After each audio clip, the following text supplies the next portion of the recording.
Remember those tiny sleepy eyes beneath Mahavata's roots? Well, they weren't going back to sleep. That night, inside the little forest pod, something began to wiggle. First came two curious eyes, then two tiny feet, and after a bit of pushing, pulling, and one very clumsy tumble, out popped the tiniest little forest spirit. His name was Kisal. He was small, very small, but from the way he stood up and looked around, he certainly didn't seem to think so. Everything around him was new. The moonlight, the leaves, the roots, the quiet sounds of the forest, and especially Mahavata.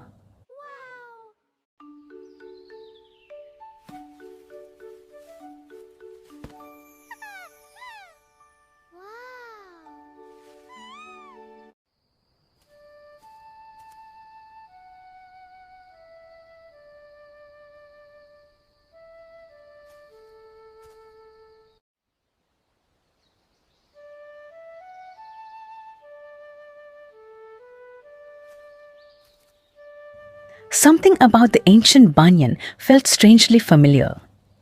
Curious, Kisal walked closer and placed his tiny hand against one of Mahavata's roots. And suddenly, memories rushed through him.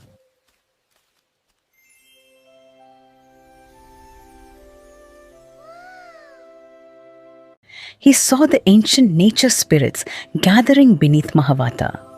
He saw their blessings and hope being entrusted to the great banyan.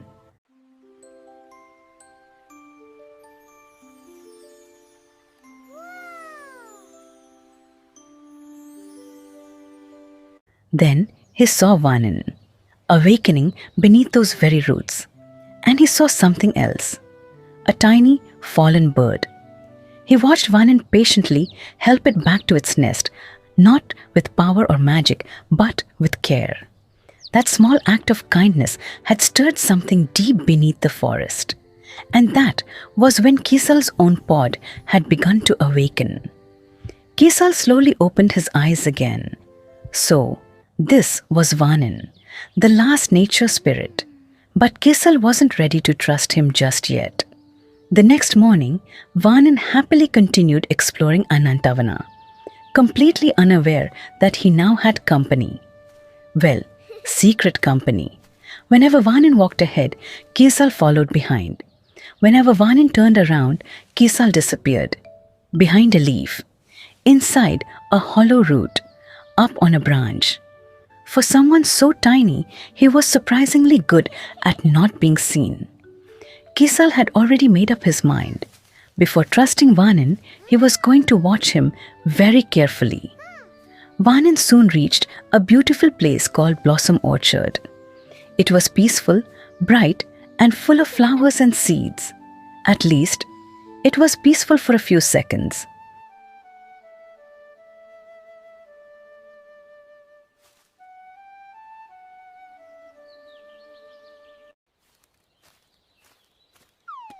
Suddenly, seeds began raining down from the trees.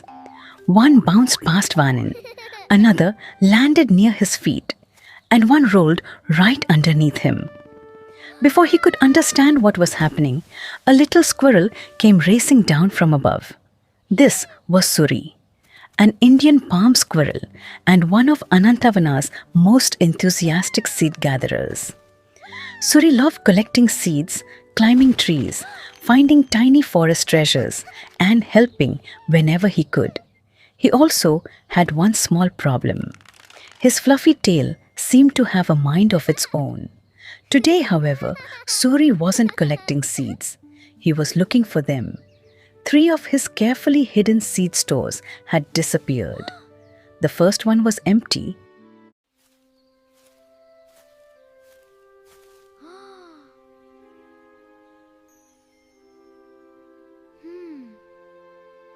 Then the second.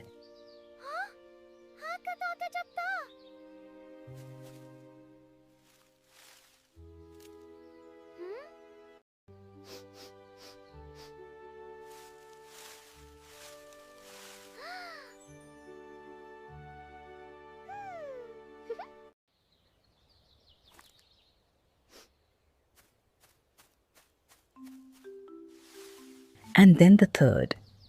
Suri was convinced that something very mysterious was happening.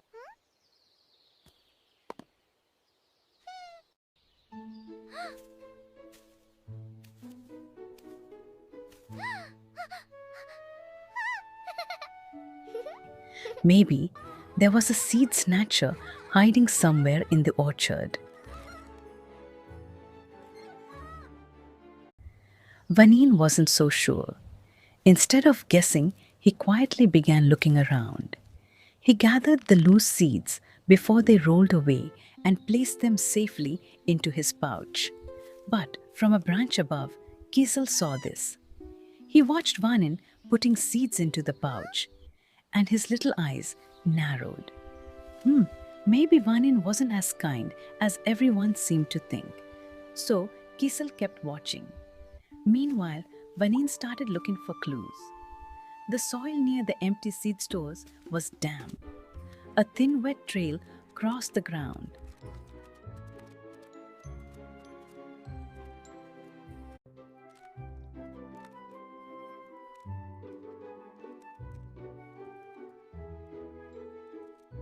Nearby, he found strange spiral seed shells. Suri examined every clue with the seriousness of the greatest detective in the whole forest. At one point, he even compared one of the curled shells to his own tail. Vanin kept looking. Then he noticed a hollow opening between the roots. He leaned closer and listened. There was a faint sound coming from somewhere underneath. Water. The clues were beginning to connect, and the wet trail seemed to be leading them toward Whispering Stream. Suri, however, had another idea. If there really was a seed snatcher, why not catch it? So he built a trap. Vines, berries, a leaf basket, even tiny acorn bells. It was impressive, maybe a little too impressive. Vanin looked at the trap. Then he looked at Suri. Then back at the trap. Suri proudly made one final adjustment, and his fluffy tail touched the trigger. Snap! The basket dropped. Poor Suri disappeared underneath it. The bells bounced everywhere, and somehow one berry shot straight across the orchard and landed right on Vanin's forehead. For a moment, Vanin simply stood there blinking. Then he calmly removed the berry, lifted the basket, and helped Suri back onto his feet. He didn't laugh at him. He didn't tease him. He just helped. High above them, Kisal watched. He still wasn't convinced about Vanin, but now he was definitely curious. So Kisal decided that watching wasn't enough. He needed a test. Quietly, he carried a rare golden seed to a fork in the path and placed it where Vanin would notice it. There were two ways forward. One was short and easy, but it crossed a patch of tiny new sprouts. The other path was longer. Kisal hid nearby and waited. Vanin soon found the golden seed. He picked it up and looked at both paths. The easy one, then the little sprouts beneath it, then the longer path. Kisal watched closely. Would Vanin choose what was easiest? Vanin looked down at the fragile sprouts and turned away from the shortcut. He carefully took the longer path instead.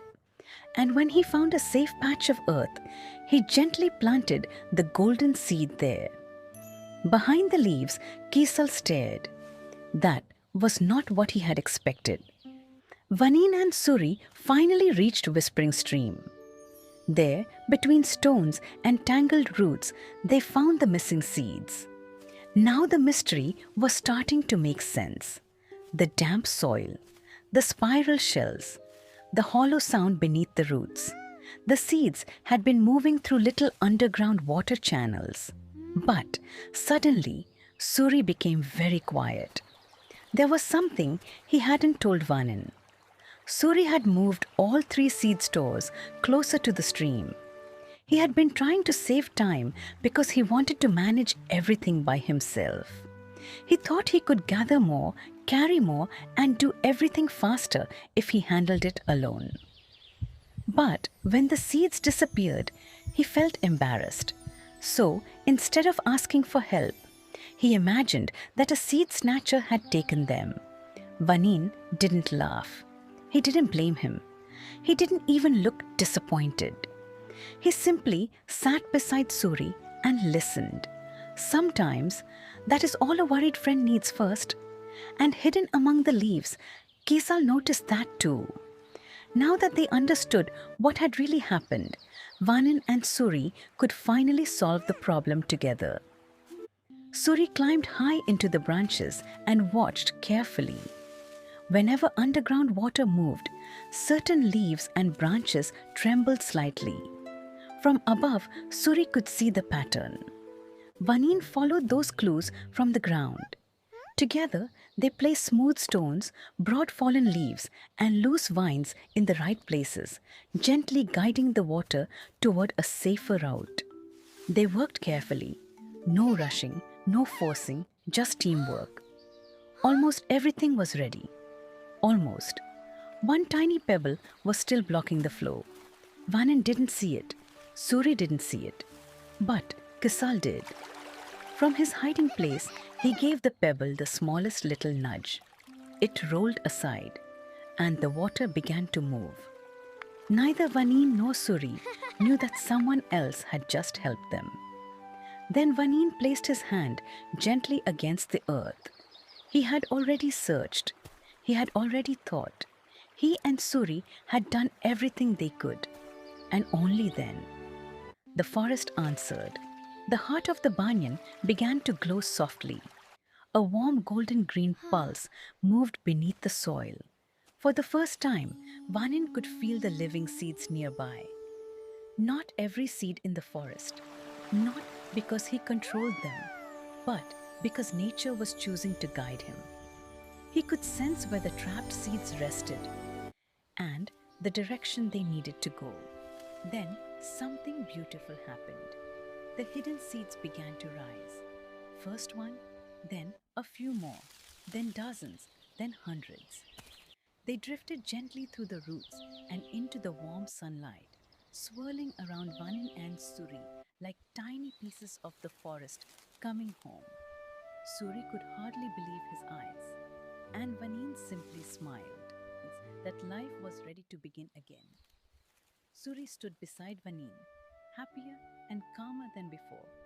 The mystery was solved, the seeds were safe, and Suri had learned something important. Asking for help didn't mean he had failed. Sometimes it simply meant he didn't have to carry everything alone. And high above them, on a quiet branch, Kisal was still watching. He still had questions. He still wasn't ready to trust Vanin completely. But for the first time, his suspicious little expression softened. Maybe, just maybe, the last nature spirit was worth following after all. Until our next adventure, remember, every story has a soul. See you in the next story.